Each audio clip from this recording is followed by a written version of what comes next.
우리가 함께 은혜 나눌 하나님 말씀은 출애굽기 21장 28절에서 36절까지 말씀, 다 찾으셨으면 한 목소리로 합독하도록 하겠습니다. 시작. 소가 남자나 여자를 받아서 죽이면 그 소는 반드시 돌로 쳐서 죽일 것이요 그 고기는 먹지 말 것이며 임자는 형벌을 면하려니와 소가 본래 받는 버릇이 있고 그 임자는 그로 말미암아 경고를 받았으되 단속하지 아니하여 남녀를 막론하고 받아 죽이면 그 소는 돌로 쳐 죽일 것이고 임자도 죽일 것이며 만일 그에게 속죄금을 부과하면 무릇 그 명령한 것을 생명의 대가로 낼 것이요 아들을 받든지 딸을 받든지 이 법규대로 그 임자에게 행할 것이며 소가 만일 남종이나 여종을 받으면 소 임자가 은 30세겔을 그의 상전에게 줄 것이요 소는 돌로 쳐서 죽일지니라. 사람이 구덩이를 열어두거나 구덩이를 파고 덮지 아니하므로 소나 나귀가 거기에 빠지면 그 구덩이 주인이 잘 보상하여 짐승의 임자에게 돈을 줄 것이요 죽은 것은 그가 차지할 것이니라. 이 사람의 소가 저 사람의 소를 받아 죽이면 살아있는 소를 팔아 그 값을 반으로 나누고 또한 죽은 것도 반으로 나누려니와 그 소가 본래 받는 버릇이 있는 줄을 알고도 그 임자가 단속하지 아니하였으면 그는 서로 소를 갚을 것이요 죽은 것은 그가 차지할지니라. 아멘. 소에 대한 법규, 소에 대한 법규라는 제목으로 하나님 말씀 증거하도록 하겠습니다. 오늘은 소에 대한 말씀입니다. 사실 본문 말씀을 표면적으로 보게 되면요, 우리에게 잘 와닿지가 않죠. 왜냐하면 우리는 소를 키우고 있는 일상에서 살고 있지 않기 때문입니다. 물론 농촌에서 소를 키우고 계신 분들은 이 말씀이 아직 유효하게 보이겠지만 도시에서 살고 있는 우리에게는 전혀 유효하게 보이지가 않아요. 소에 대한 법규가 좀 낯설고 이 말씀이 과연 오늘날 도시에 사는 우리에게 어떤 의미일까라고 하는 그런 질문을 하게 됩니다. 그러나 성경의 모든 말씀은 하나님의 감동으로 된 것으로서 교훈과 책망과 바르게 함과 의로 교육하기에 유익하며 그리스도 예수 안에 있는 믿음으로 말미암아 구원에 이르게 하는 지혜가 있다고 바울사도는 증거하고 있죠. 따라서 성경의 모든 말씀은 모든 시대, 모든 교회에게 적용이 되는 하나님의 말씀입니다. 그렇다면 우리에게 낯선 이 소에 대한 말씀이 어떤 의미로 또 어떻게 적용이 되어야 하는가? 로마서를 한번 보겠습니다. 로마서 3장 19절에서 22절 말씀. 로마서 3장 19절에서 22절 말씀입니다.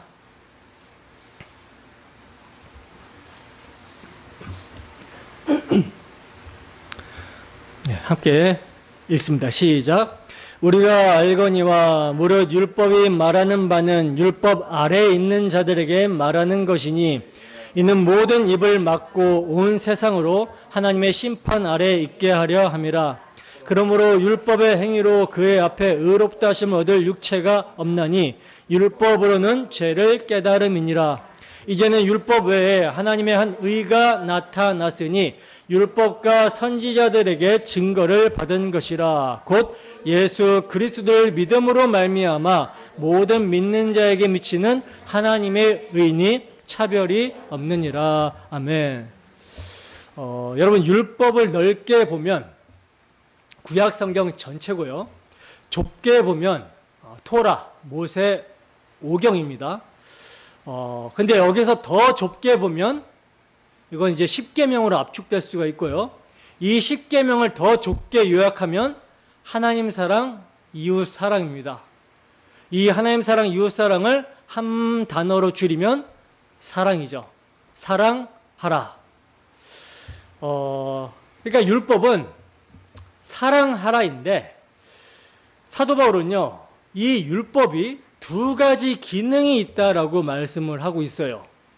어떤 기능이 있느냐? 우선 율법의 행위로는 의롭다 하심을 얻을 육체가 없나니 합니다. 율법으로는 죄를 깨달음이니라 한, 죄를 깨닫게 하는 기능이라는 거예요. 율법의 첫 번째 기능이 죄를 깨닫게 한다라는 거죠. 그러므로 오늘 본문을 우리가 성령의 조명하심 가운데 제대로 보게 되면, 오늘 본문은 모세 오경 중에서도 출애굽기 중에서도 십계명 중에서도 그 십계명의 시행 세책을 말하는 부분이잖아요. 그러면 우리가 성령의 조명하심 가운데 오늘 본문을 제대로 본다면 뭘 깨달아야 되는 것입니까? 죄가 뭔지를 깨달아야 되는 것이죠. 자, 그리고 율법에 또 다른 한 가지 기능이 있어요. 그 기능을 뭐라고 사도 바울이 말씀하고 있냐면, 율법 외에 하나님의 한 의가 나타났는데, 이 하나님의 한 의를 뭐가 증거한다? 율법이 증거하고 있다라고 말씀을 합니다. 다시 말해서 율법은 하나님의 한 의를 증명할 수 있는 근거로 주어졌다라는 거예요. 곧 예수 그리스도를 믿음으로 말미암아 모든 믿는 자들에게 미치는 하나님의 의를 율법은 증거한다라는 것입니다.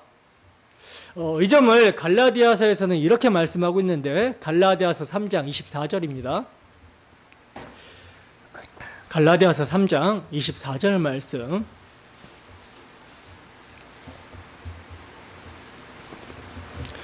자, 함께 읽습니다. 시작. 이같이 율법이 우리를 그리스도께로 인도하는 초등 교사가 되어 우리로 하여금 믿음으로 말미암아 의롭다함을 얻게 하려 함이라. 아멘. 자, 보시다시피 율법은 그리스도께로 인도하는 초등 교사가 된다라고 말씀하고 있죠. 따라서 오늘 본문을 우리가 살펴볼 때는요, 율법의 진리 앞에서 우리가 죄가 무엇인지를 깨달아야 되는 것이며, 나아가 율법이 초등교사가 되어 인도하고 있고 증거하고 있는 우리 주 예수 그리스도와 그의 십자가 사역, 복음을 만나고 그 복음으로 교훈과 책망과 바르게 함과 의로 교육함을 받아야 하는 거예요. 이것이 구약 성경을 상고할 때, 특별히 율법을 상고할 때 해석하는 대전제입니다. 자, 그러므로 주 성령께서 이 시간 지혜와 총명을 우리에게 넘치도록 부어주시사 율법으로 우리의 심령이 바르게 조명함을 받기를 소원합니다. 그리하여 죄를 깨닫고 그 죄의 문제를 십자가 대속의 사랑으로 해결해 주신 예수 그리스도, 율법이 증거하고 초등교사로서 인도하는 예수 그리스도, 율법의 마침과 완성이 되시는 예수 그리스도를 만나며 그분을 믿는 믿음에 뿌리가 박히고 견고해지기를 주님의 이름으로 축원합니다. 본문 28절에서 29절 말씀 다시 한번 읽어보도록 하겠습니다. 시작. 소가 남자나 여자를 받아서 죽이면 그 소는 반드시 돌로 쳐서 죽일 것이요 그 고기는 먹지 말 것이며, 임자는 형벌을 면하려니와 소가 본래 받는 버릇이 있고 그 임자는 그로 말미암아 경고를 받았으되 단속하지 아니하여 남녀를 막론하고 받아 죽이면 그 소는 돌로 쳐 죽일 것이고 임자도 죽일 것이며. 아멘. 자, 보세요. 어떤 소가 남자나 여자를 받아 죽이면 그 소는 어떻게 하라고 그래요? 반드시 돌로 쳐 죽이며 그 고기는 먹지 말라고 말씀을 하고 있어요. 그리고 이때에는요, 사람을 받아 죽이게 한 소의 주인은 형벌을 면할 것이라고 말씀하고 있는데, 여기서 소의 주인은 우발적으로 사람을 죽이게 되어 형벌을 면하게 되는 것이죠. 그러나 소는 사람의 피를 흘렸기 때문에 반드시 죽이도록 합니다. 이때에는 소로 인해서 죽임을 당한 사람의 입장에서 보면 억울하겠지만, 소의 주인이 사람을 직접 죽인 것은 아니기 때문에 형벌을 면하게 하는 것이 타당하다고 생각이 될 수 있어요. 그런데 29절에서는 소가 받는 버릇이 있고, 또 소의 주인이 남에게 당신 소가 받는 버릇이 있다, 이렇게 경고를 해주었음에도 불구하고 단속하지 않아서 어떤 남자나 여자를 들이받아 죽게 하면 그 소만 쳐서 죽일 것이 아니라 누구도 함께 죽인다라고 그래요? 그 소의 주인도 함께 죽이라고 말씀을 합니다. 다시 말해서 사람을 받는 버릇이 있는 소를 단속하지 않으므로 발생한 사건에 대해서는요, 소의 주인을 어떻게 여기냐면 고살자로 여겨서 12절의 살인사건과 동일하게 처벌하라고 말씀하고 있는 거예요. 소가 사람을 받아 죽였을 때 그 책임이 주인에게 돌아가는 경우는 소에게 받는 버릇이 있다는 것을 경고받았음에도 불구하고 소를 단속하지 않았을 때입니다. 자, 여러분, 이 법규를 지금 우리가 읽어봤는데 이 법규가 인간의 죄성을 어떻게 드러낼까요? 어떻게 드러낼까요? 어떻게 죄를 깨닫게 할까요? 여러분들은 이 법규를 보면서 어떤 생각이 먼저 드셨습니까? 우선 우리가 만약 소에 바쳐 죽은 사람의 가족이라는 것을 전제하고 이 법규를 한번 봐보세요. 어떤 생각이 먼저 듭니까? 가족의 죽음이 너무나 슬픈 일이지만 하나님의 주권을 인정하고 소의 주인을 용서해야겠다라고 하는 생각이 드십니까? 아니면 아무리 소의 주인이 자신의 소가 받는 버릇이 있다는 것을 모르고 있다 하더라도 소의 주인에게 소의 관리를 소홀하게 했다라고 하는 그런 책임을 물겠다라고 하는 생각이 드십니까? 전자입니까? 호자입니까? 죄인은요, 아무리 소의 주인이 자신의 소가 받는 버릇이 있다는 것을 몰랐다 하더라도 어떻게 나옵니까? 당신 책임이다. 그러니 당신이 책임져라 할 것입니다. 그래서 어떻게 해서든 보복하며 책임을 지고 손해배상을 청구하게 했을 거라는 거예요. 이게 인간의 죄성이라는 거죠. 자, 그럼 이제 반대로 우리가 자신의 소가 받는 버릇이 있다는 것을 알고도 단속을 제대로 못하다가 사람을 죽게 한 소의 주인이라는 전제하에서 이 법규를 한번 봐보세요. 어떤 생각이 먼저 드십니까? 어떤 생각이 먼저 드세요? 자신이 소를 단속하지 못해서 이웃이 죽었다라고 하는 애통함으로 사람을 죽게 한 책임을 지고 내가 죽는 것이 마땅하다라고 하는 생각이 드십니까? 아니면 자신의 소 때문에 사람이 죽게 된 것은 유감이고 안타까운 마음은 있겠지만 그것 때문에 내가 죽어야 된다? 이것은 부당하다라고 하는 그런 생각이 드십니까? 전자예요, 후자예요? 후자죠. 인간의 죄성은요, 자기중심적이라서 자신이 누군가에게 손해를 보면 악착같이 도에 지나도록 배상을 받으려고 하고요. 반대로 내가 손해를 끼치면 어떻게 해서든 덜 배상하거나 될 수 있으면 배상하지 않고 넘어가려고 애쓸 것입니다. 왜 그렇습니까? 자기 중심적이기 때문에 그래요. 내게 이익이냐 불이익이냐를 기가 막히게 계산을 합니다. 본문 30절에서 32절도 한번 보겠습니다. 함께 했습니다. 시작. 만일 그에게 속죄금을 부과하면 무릇 그 명령한 것을 생명의 대가로 낼 것이요 아들을 받든지 딸을 받든지 이 법규대로 그 임자에게 행할 것이며 소가 만일 남종이나 여종을 받으면 소 임자가 은 30세겔을 그의 상전에게 줄 것이요. 아멘. 자, 보세요. 여기서는 이제 만일 피해자의 가족이 속죄금을 원한다. 가족이 원하면 소의 주인을 처형하는 대신 그에게 속죄금을 물릴 수 있다라고 말씀하면서 아들을 받든지 딸을 받든지 이 법규대로 행하고 만일 남종이나 여종을 받으면 그 몸값을 은 30세겔로 쳐서 그의 상전에게 주라고 말씀을 합니다. 자, 여러분, 이때 우리가 소의 주인이라면 어떻게 할 것 같습니까? 소의 주인이라면, 사람을 받은 소의 주인이라면 어떻게 할 것 같아요?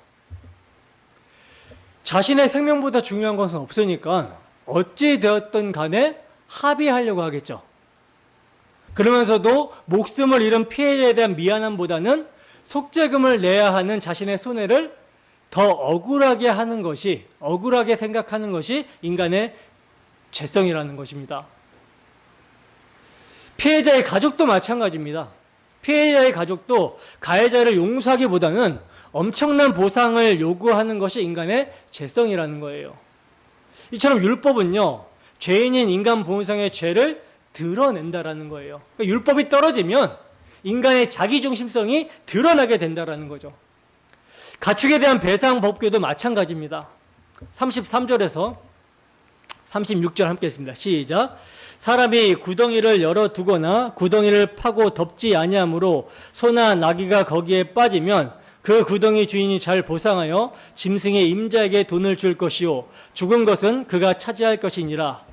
이 사람의 소가 저 사람의 소를 받아 죽이면 살아있는 소를 팔아 그 값을 반으로 나누고 또한 죽은 것도 반으로 나누려니와 그 소가 본래 받는 버릇이 있는 줄을 알고도 그 임자가 단속하지 아니하였으면 그는 소로 소를 갚을 것이요 죽은 것은 그가 차지할지니라. 아멘.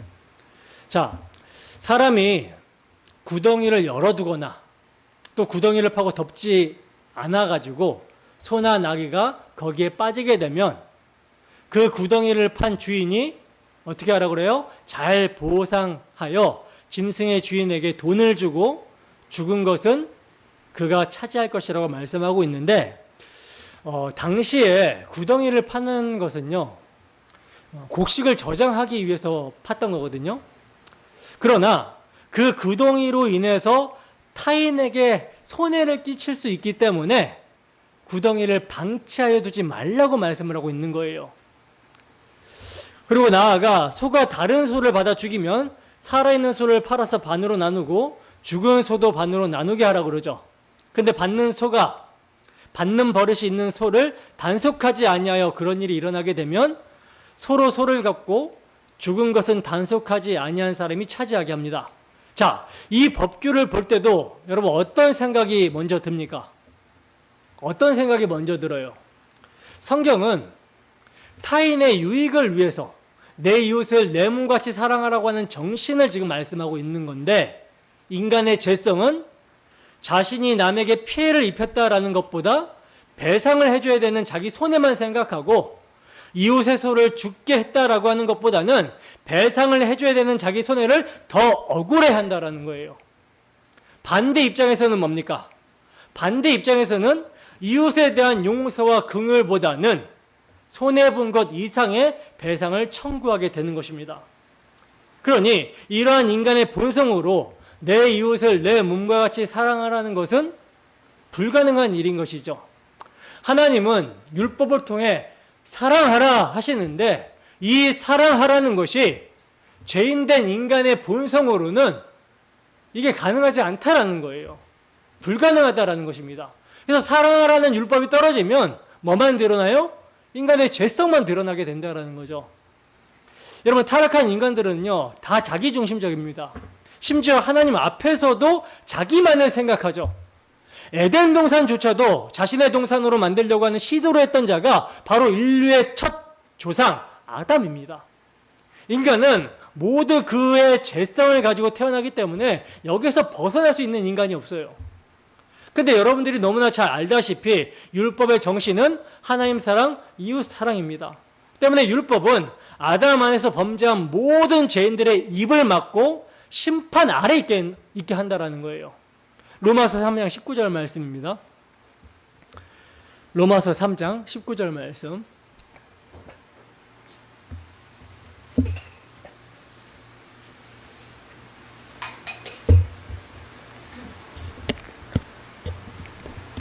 함께 했습니다. 시작.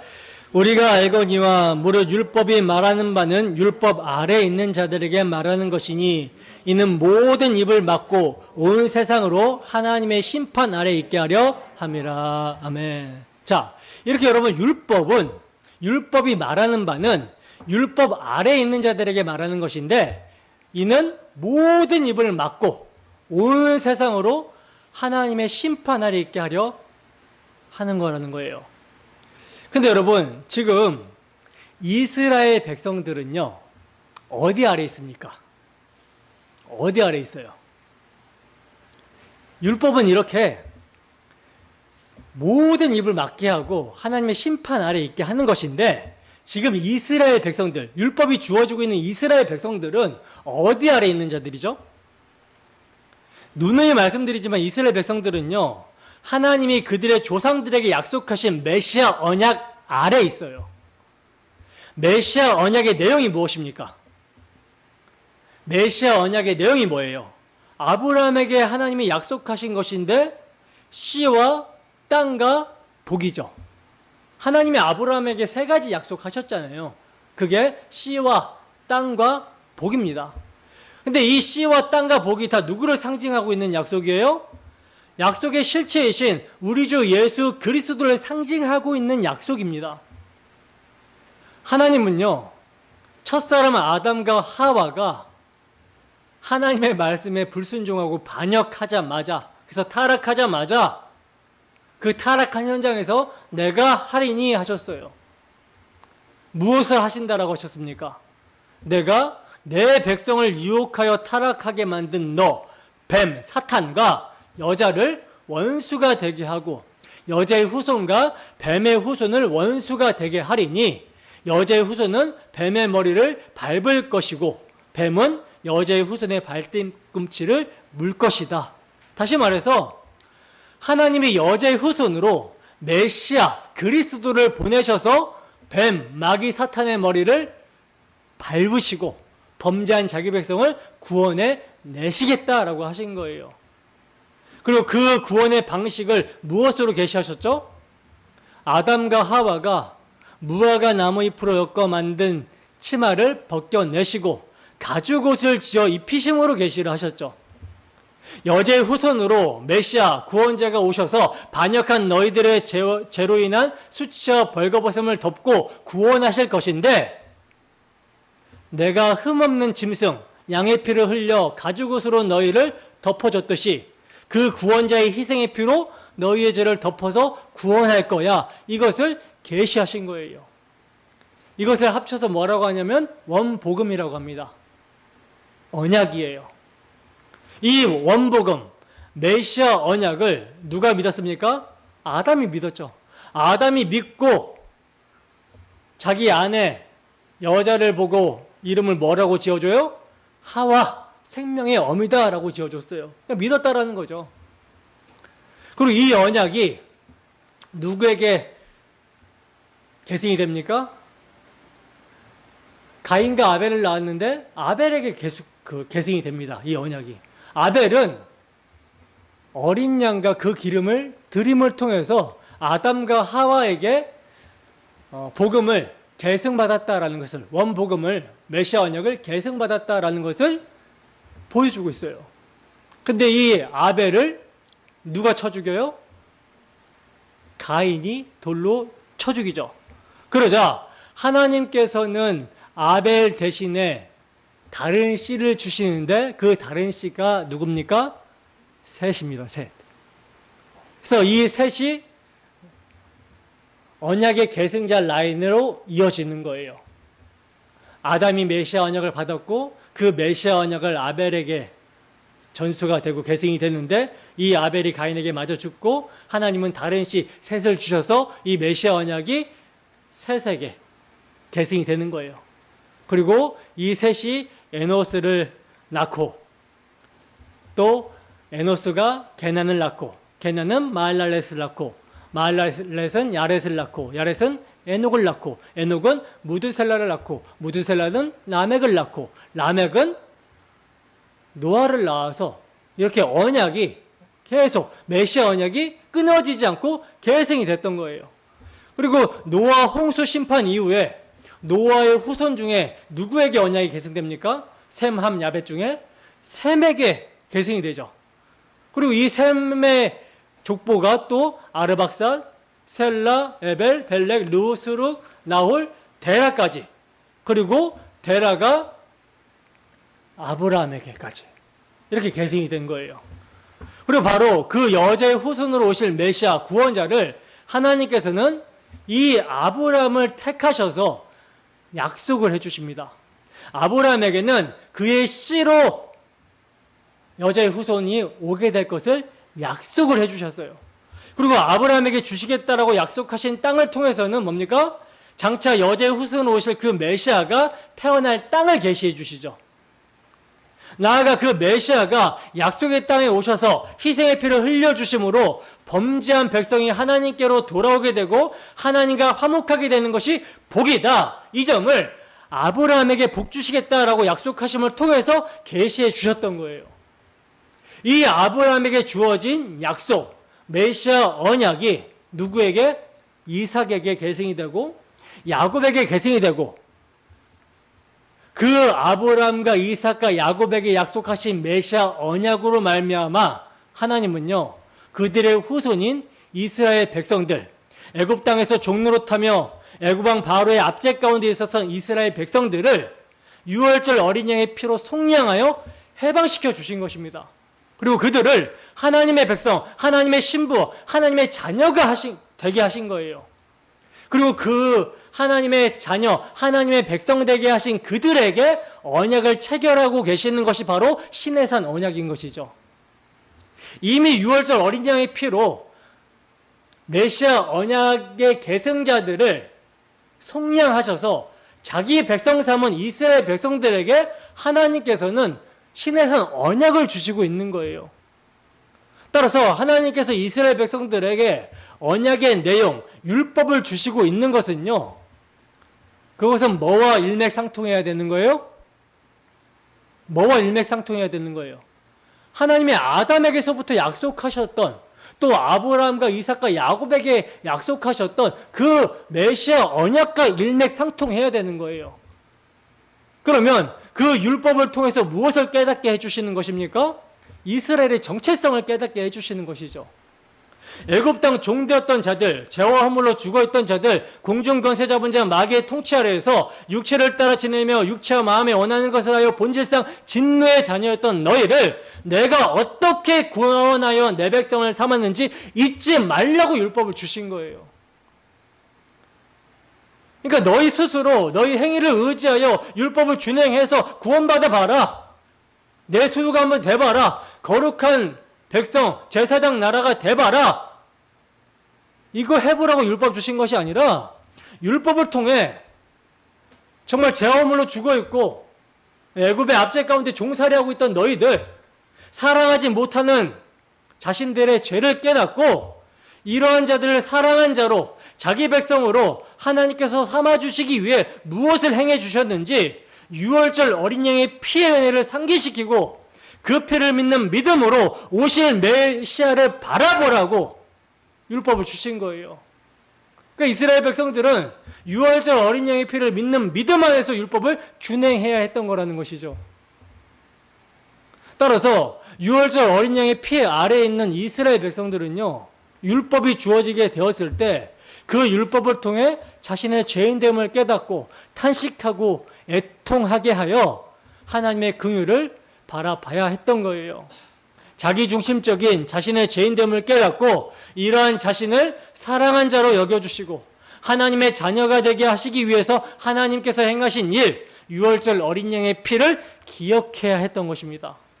이것을 기억할 때 그 어린 양의 피를 믿는 믿음으로 그 안에서, 그 어린 양의 피 안에서 옛사람, 애굽의 압제 가운데 있었던 그 옛사람은 죽었다 여기고 자기를 부인하며 그 피의 생명으로 살게 된 자로 살아가게 되는 거예요.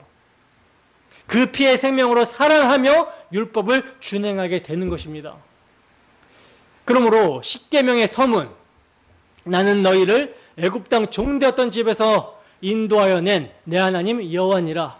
유월절 어린 양의 피로 너희를 내 백성 삼은 여호와다라는 것을요, 이스라엘은 상기시킴으로 소와 같은 제사는 물론 자신의 생명도 자신의 것이 아니었다라는 것을 기억하며 하나님의 은혜와 사랑에 감사하고 그 감사함으로 하나님께 받은 은혜와 사랑을 이웃들에게 나타내고 행해야 하는 것이 어린 양의 피 아래에 있는 이스라엘 백성들의 모습이어야 했다는 것입니다. 그러나 우리들이 너무나도 잘 알다시피 과연 이스라엘 백성들이 유월절 어린 양의 피를 믿는 믿음으로 율법을 준행했습니까? 아니죠. 이들은 율법을 통해 자신의 죄성을 깨닫고 어린 양의 피를 의지하여 믿음으로 율법을 준행한 것이 아니라 자신의 율법 지키는 행위를 통해서 죄를 감추고 죄를 숨기고 온갖 탐심을 이루는 삶을 살아갔던 거예요. 유월절 어린 양의 피를 믿는 믿음 안에 있어야 언약을 지킨 자로서 하나님의 소유요 제사장 나라요 거룩한 백성으로서 사명을 감당할 수 있는데, 유월절 어린 양의 피 아래 있어야 언약을 지킨 자로서 사랑한 자로서 의로운 자로 하나님께 여김을 받을 수가 있는데, 우리가 알다시피 이스라엘 역사를 보면요, 온통 메시아 언약을 믿는 믿음을 저버리고 우상 숭배를 하는 역사였다라는 것을 보게 되죠. 이것을 통해서 뭘 성경이 보여주는 것입니까? 율법의 행위로는 의롭다 하심을 얻을 육체가 없다라는 것을 보여주는 거예요. 이 역사가 이스라엘의 역사입니다. 그러므로 율법으로는 죄를 깨닫게 되는 것이고 죄 아래 갇히게 되는 것입니다. 근데 여러분, 율법이 죄입니까? 그럴 수 없죠. 그럴 수 없죠. 율법은 지극히 선하고 지극히 거룩한 하나님의 말씀입니다. 율법 자체가 하나님이신 예수 그리스도를 나타내는 거예요. 그렇기 때문에 우리가 거룩하신 예수님 앞에 서면 죄가 드러날 수밖에 없는 것이죠. 그리고 이렇게 죄를 깨닫게 되었을 때 율법의 양면, 이 율법이 초등교사로서 증거하고 있는 십자가 지시는 그리스도가 보이게 되는 것입니다. 자, 그러면 오늘 본문 율법이 이제 어떻게 그리스도를 증거하고 있고 초등교사로서 그리스도께로 인도하고 있는가, 이 점을 이제 우리가 살펴봐야 되겠죠. 여러분, 오늘 본문 말씀을 표면적으로 보게 되면요, 재산에 대한 손해배상 법 정도로 보여지죠. 표면적으로만 보게 되면. 그러나 단순히 그렇게만 보면요, 그저 세상의 손해배상법에 지나지 않습니다. 그러면 왜 특별히 소에 대한 말씀을 하실까요? 왜 소에 대한 말씀을 하실까? 소는 정결한 짐승입니다. 그러니까 소나 양은 정결한 짐승이에요. 이러한 짐승들은 어디에 쓰이죠? 하나님께 제사를 지낼 때 희생 제물로 드려질 때 쓰이죠. 물론 이게 하나님께 제사로 드려질 때 흠없는 것들만 드려지게 되는데, 이 희생 제사의 짐승들이 여러분 뭘 상징하고 있습니까? 우리는 소와 양이 우리를 위해 드려질 예수 그리스도를 예표하는 짐승들이다라는 것을 잘 알고 있죠. 그러나 동시에 이 짐승들은요, 우리는 다 양 같아서 각기 제 길로 갔거늘 하시는 말씀처럼 하나님의 백성을 상징하는 것들이기도 합니다. 그래서 바울 사도는요, 이 점을 목회 서신서에서 이렇게 인용해서 말씀을 하고 있어요. 디모데전서 5장 17절에서 18절 말씀입니다. 디모데전서 5장 17절에서 18절 말씀.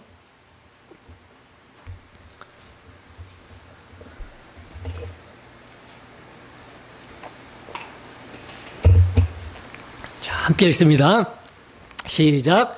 잘 다스리는 장로들은 배나 존경할 자로 알되 말씀과 가르침에 수고하는 이들에게는 더욱 그리할 것이니라. 성경에 일렀으되 곡식을 밟아 떠는 소의 입에 망을 씌우지 말라 하였고 또 일꾼이 그 삭슬 받는 것은 마땅하다 하였느니라. 아멘. 자, 보시면 지금 바울 사도는 믿음 안에서 사랑하는 아들 디모데에게 말씀을 가르치는 것에 수고하는 자들을 존경하고 물질적으로 왜 보답해야 하는지 그 근거를 말씀하고 있는데, 곡식을 밟아 떠는 소의 입에 망을 씌우지 말라라고 하는 말씀을 근거로 말씀을 하고 있어요. 당시 이스라엘 사람들의 타작 방법은 곡식단을 풀어가지고 타작마당에 쭉 펼쳐놓고 그 위를 소가 지나가게 하거나 소가 끄는 타작 기구가 지나가게 하는 방법이었거든요. 이때 소의 입에 망을 씌우지 말라고 하는 거예요. 왜냐하면 소가 일을 하는데 방해가 되기 때문입니다. 소가 일을 하는 동안 곡식을 마음대로 먹으면서 일을 하도록 해야 되는데 소의 입에 망을 씌우면 어떻게 되겠어요? 먹지 못하니까 지쳐서 일을 제대로 할 수가 없게 되겠죠. 소가 일을 하는데 방해가 되는 것입니다. 바로 이 점을 사도는 신명기 25장 4절의 말씀을 인용해서 말씀하고 있는 거예요. 신명기 25장 4절의 말씀을 제가 읽어 드릴게요. 신명기 25장 4절, 곡식 떠는 소에게 망을 씌우지 말라. 자, 보시면 곡식 떠는 소에게 망을 씌우지 말라. 이렇게 지금 모세가 말씀을 하고 있죠. 그런데 이 말씀을 지금 바울 사도는 또 다른 그의 서신서 고린도 전서에서는 이렇게 인용하여 말씀합니다. 고린도 전서 9장 9절에서 10절 말씀 찾아봅시다. 고린도 전서 9장 9절에서 10절 말씀.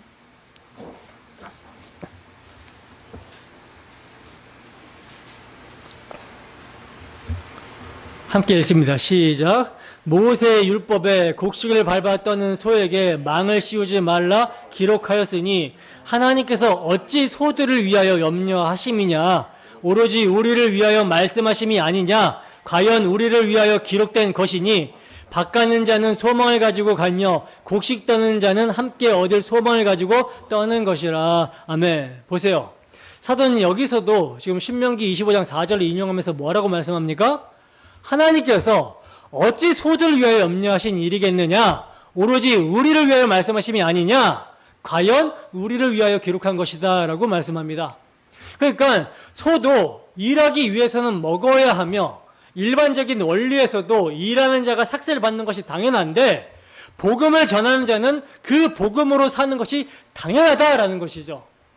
이처럼 사도는 소에 대한 말씀을 복음 전하는 자들에 대해서 말한 것으로 인용을 하고 있는 거예요.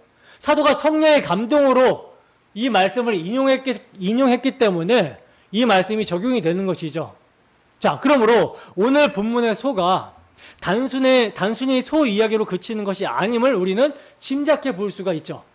자, 그러면 소가 사람을 받아 죽이면 그 소를 반드시 죽이라고 하는 말씀을 어떻게 보아야 하는가? 이 말씀이 어떻게 우리에게 적용이 되는가? 여기서 그리스도가 어떻게 증거가 되는가? 이사야서 1장 2절에서 3절 말씀입니다. 이사야서 1장 2절에서 3절 말씀.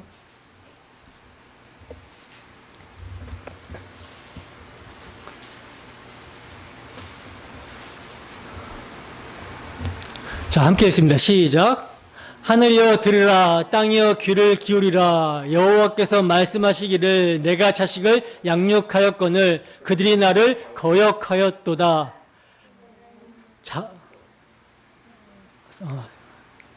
소는 그 임자를 알고 나귀는 그 주인의 구유를 알건만은 이스라엘은 알지 못하고 나의 백성은 깨닫지 못하는도다 하셨도다. 아멘. 자, 보세요. 여러분, 소나 나귀는 주인을 알아본다라고 그러죠.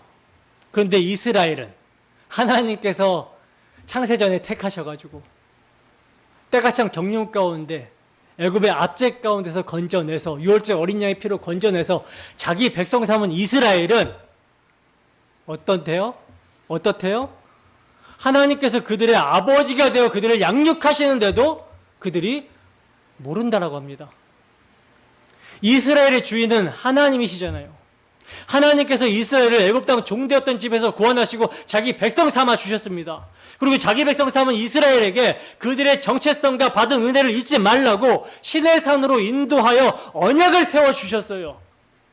따라서 이스라엘 백성들은 여호와 하나님께서 조상들에게 세워주신 메시아 언약으로 말미암아 그들을 애굽 땅 종되었던 집에서 유월절 어린 양의 피로 속량하여 자기 백성 삼아 주셨다라고 하는 사실을 언약의 내용을 볼 때마다 상기시키고 기억하며 유월절 어린 양의 피를 믿는 믿음으로 율법을 통해서 드러나는 죄된 본성, 애굽의 종되었던 옛사람은 어린 양의 피 안에서 죽었다고 여기고 새로운 본성, 자격 없는 자를 사랑한 자로 여겨주시고 하나님의 백성 삼아주신 은혜를 의지하여 율법을 준행해야 했던 것입니다. 여러분, 이스라엘 백성들은요, 유월절 어린 양의 피를 믿는 믿음으로 이 언약의 말씀대로 순종하기만 하면 가나안 땅에서 하나님과 화목하며 평안하게 살 수가 있었습니다. 언약의 모든 복을 받으면서 평안하게 살 수 있었어요. 그리고 이 언약 체결에 대해서 하늘과 땅이 증인이 되었어요. 증인이. 하나님은 온 천지 만물의 주인이시기 때문에 모든 것들이 이 하나님 앞에 다 서 있는 것입니다. 사실 6월절 어린 양의 피로 이미 당신의 백성 삼은 이스라엘 백성들에게 하나님께서 언약을 체결하실 때 이스라엘 백성들은요, 6월절 어린 양의 피를 믿는 믿음 안에 있으라고 하는 하나님의 의도를 모르고 자신들이 하나님의 언약의 내용을 다 준행해서 하나님의 소유가 되어보겠다, 제사장 나라가 되어보겠다, 거룩한 백성이 되어보겠다 라고 생각을 했습니다. 그래서 하나님 명령만 하세요, 말씀만 하세요, 우리가 다 지켜 준행하겠습니다 라고 이렇게 했던 거예요. 그래서 언약이 체결되었던 거예요.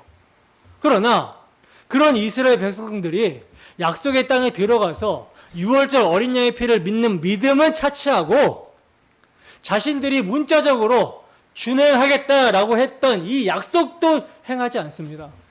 지키지 않아요. 당연한 결과죠. 어린 양의 피를 믿는 믿음 밖에서는 율법의 행위로 의롭다함을 얻을 육체가 없는 것이고 심판과 진노밖에는 없는 거예요. 그래서 선지자는 하늘과 땅을 증인으로 부르면서 이스라엘의 죄를 고발하고 있는 것입니다. 내가 자식을 양육하였거늘 그들이 나를 거역하였다라는 거예요. 소와 나귀도 주인을 아는데 이 백성들은 나를 모른다고 이렇게 고발하고 있는 것입니다. 여러분, 오늘 본문은 소나 나귀는 대개 주인의 말을 잘 듣는데 그 중에 혹시 주인의 말을 듣지 않고 사람을 죽이게 되었을 때 반드시 쳐서 죽이고, 돌로 쳐서 죽이고 다른 짐승을 받아서 죽이면 배상하라고 하시는 내용이 오늘 본문 내용입니다. 그렇다면 모든 사람의 주인이신 하나님의 말을 듣지 않고 거역하는 자들을 여러분 어떻게 해야 하는 것입니까? 어떻게 해야 되는 거예요? 반드시 죽여야 되는 것이죠. 그런데 모든 인간이 다 하나님의 말을 듣지 않고 거역한 죄인들입니다. 따라서 죄의 삭은 사망이다, 먹으면 반드시 죽으리라 하신 대로 반드시 죽어야 되는 거예요. 근데 하나님이 여자의 후손으로 당신의 독생자 성자 하나님을 보내주셔서 그들의 죄를 대신하여 화목제물이 되게 하신다라고 하는 언약을 세워주셨습니다. 이 언약이 구약시대 내내 모형과 예표와 그림자와 상징으로 계속 주어졌어요.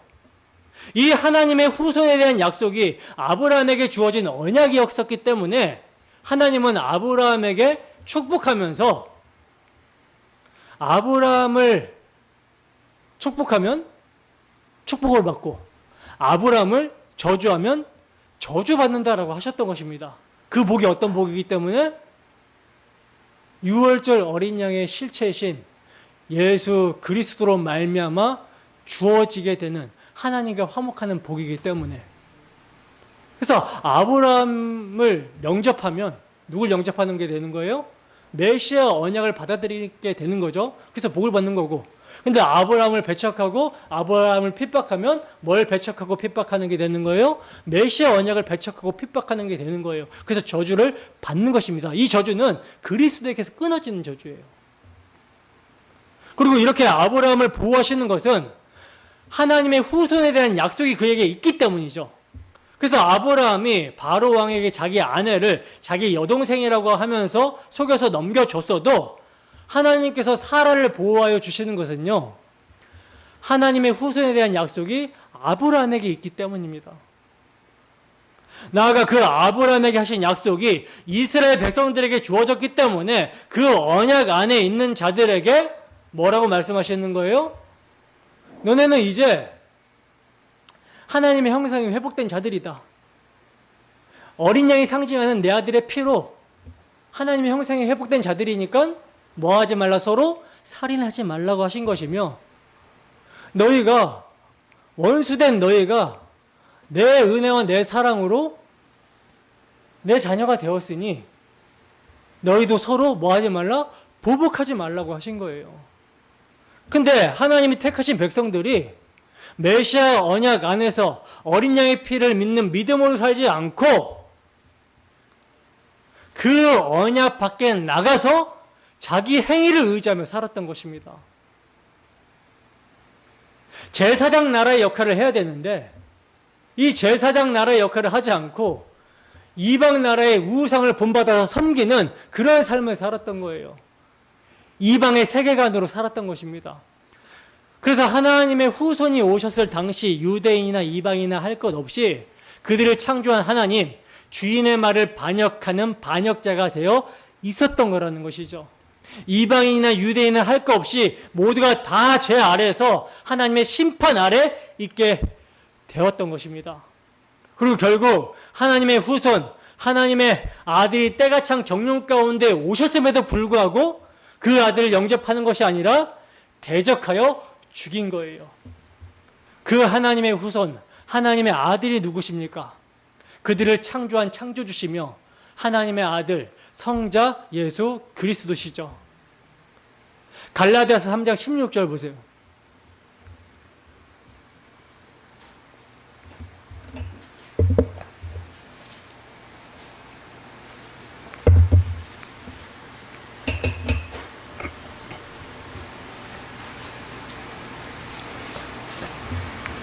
함께 하겠습니다. 시작. 이 약속들은 아브라함과 그 자손에게 말씀하신 것인데 여럿을 가리켜 그 자손들이라 하지 아니하시고 오직 한 사람을 가리켜 내 자손이라 하셨으니 곧 그리스도라. 아멘. 보시다시피 하나님께서 조상들에게 약속하신 자손은 한 사람입니다. 단수예요. 바로 그리스도 한 분이십니다. 근데 그 약속하신 자손이 오셨는데 모든 피조물들의 주인의 아들이 자기 땅에 오셨는데 자기 백성들이 그를 영접하지 않는 거예요. 이는 내 사랑하는 아들이요 내 기뻐하는 자라 너희는 저의 말을 들을지어다 라고 하셨는데 영접하기는커녕 오히려 이방인의 힘까지 동원하여 십자가에 못 박아 죽여버린 것입니다.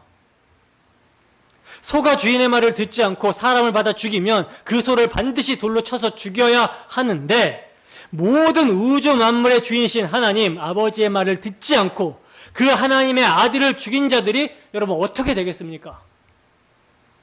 주인의 말을 듣지 않고 사람을 받아 죽인 소처럼 이제 모든 인간들은 다 예수를 영접하지 않고 미워하고 대적함으로 십자가에 못 박아 죽여버렸기 때문에 그들은 반드시 죽어야 하며 그들에게 기다리는 것은 심판이라는 거예요. 그런데요, 이렇게 모든 이가 주인을 거역하고 주인의 아들을 죽임으로 죄 아래, 심판 아래, 저주 아래 있게 되었는데 하나님께서는요, 속죄금을 부과하기를 원하시고는 그 속죄금을 죄인인 우리에게 요구하신 것이 아니라 죄인인 우리가 죽인 당신의 아들을 당신께서 속죄금이 되게 하심으로 생명의 대가로 내어주신 거예요. 그리고 이를 믿는 자를 용서하시고 의롭다고 하시는 것입니다. 나아가 아들의 피를 믿는 자를 하나님의 자녀요 상속자가 되게 해주셨다라는 거예요. 여러분 정말 이 말도 안 되는 하나님의 사랑을 아십니까? 이를 믿으십니까? 정말 자신이 주인을 거역하고 사람을 받은 소와 같은 자라는 것을 시인하십니까? 그래야 죽어 마땅한 죄인이 이 형언할 수 없는 엄청난 사랑으로 용서를 받은 것을 경험하셨습니까?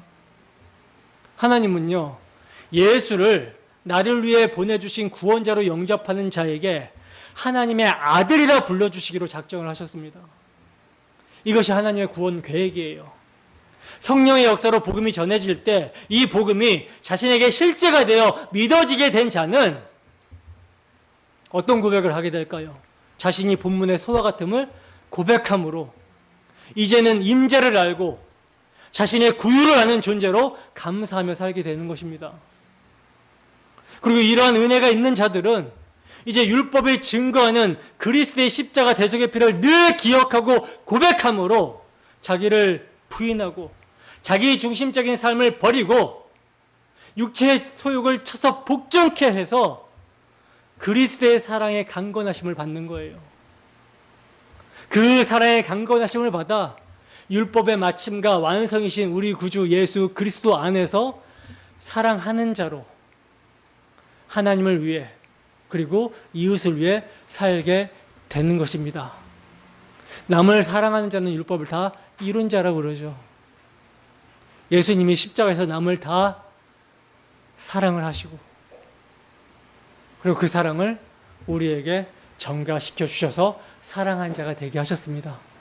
그러므로 우리는 이제 그 피를 믿는 믿음 안에서 사랑한 자로서 사랑하며 살면 되는 거예요. 로마서 13장 8절에서 10절 말씀입니다.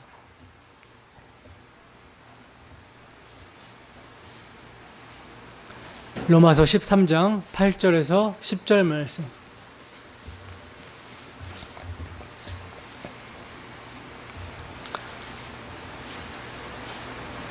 함께 읽습니다. 시작. 피차 사랑의 빛 외에는 아무에게든지 아무 빛도 지지 말라. 남을 사랑한 자는 율법을 다 이루었느니라. 간음하지 말라, 살인하지 말라, 도둑질하지 말라, 탐내지 말라 한 것과 그 외에 다른 계명이 있을지라도 내 이웃을 내 자신과 같이 사랑하라고 하신 그 말씀 가운데 다 들었느니라. 사랑은 이웃에게 악을 행하지 아니하나니 그러므로 사랑은 율법의 완성이니라. 아멘. 여러분, 오직 우리 주 예수 그리스도의 십자가 대속의 피를 믿는 자, 그 피를 믿는 믿음 안에서 행하는 자가 율법을 다 이룬 자가 되는 것입니다. 소가 사람을 받아 죽이면 그 소를 반드시 죽어야 되는 것 같이 자신의 주인을 거역하고 저주를 받아 마땅하다고 여기며 주인의 놀라운 긍휼, 십자가 대속의 피로 용서를 받았다고 믿는 자는 혈통이나 육정이나 사람의 뜻으로 되는 것이 아니라 주의 성령이 임하여 거듭난 사람이어야 되는 거예요. 이렇게 거듭난 자, 복음이 전해지게 될 때 성령의 역사로 그 죽은 영이 살아서 성령이 복음을 이해케 하고 깨닫게 하고 믿어지게 하여 우리의 입술로 주 예수 그리스도가 구원자로 고백하게 된 자, 이 사람들은요, 예수님이 왜 필요한지를 압니다. 그리고 그 예수님을 자기 목숨보다도 더 귀하게 여기게 되는 거예요. 예수님의 십자가의 저주가 자신의 저주임을 알기 때문에 이러면 사람들은 예수님만을 필요로 하고 예수님께만 감사하고 예수님만을 자랑합니다. 그래서 예수님의 덕을 선전하는 삶, 예수 그리스도의 십자가 사랑 안에서 율법을 이룬 자로 사랑하며 살게 되는 거예요. 여러분, 이러한 사랑하는 자로 살고 계십니까? 주 예수를 오늘도 믿고 성령이 충만하시기를 소원합니다. 이러한 은혜가 우리 모두에게 충만하기를 주님의 이름으로 축원합니다. 기도하겠습니다.